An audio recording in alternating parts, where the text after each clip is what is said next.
sem við ætlum að skoða í dag er hvernig við sendum kröfu í bankan. Ef við tökum hérna til dæmis þessa hérna kröfukeyrslu, opnum hana, þá eru valmöguleikarnir að fara hérna í senda keyslu og sækja svarskrá. Þetta hentar þegar það eru margar færslur í kröfukeyslunni. Þá er þetta fljótlegasta leiðin, þá er sendin skrá, þú þarft að bíða í ákveðinn tíma á meðan hún er í vinnslu og getur síðan sótt svarið. Þegar það er bara ein færsla, þá mælum við frekar með því að smella hérna á samskipti og þar er hægt að velja hérna senda kröfu. Kosturum við þetta, veljum að senda kröfu já, kosturum við þetta er að hún tengir stefþjónustunni beint og sækir svarið sjálfkrafa og þá fáum við hérna RB-staðan sé stofnuð.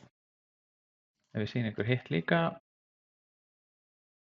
förum hérna í senda keyslu, þá fáum við hérna bunkaeinkenni í einkenni magnsendingar.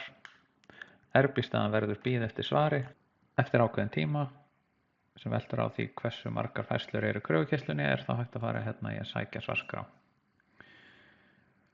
Og þið myndir þá fá hérna fjöldan færslur ókennt þegar það er tilbúið.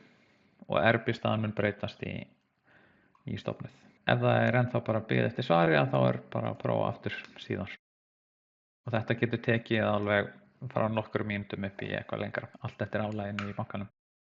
Fleira var það ekki í dag. Takk fyrir.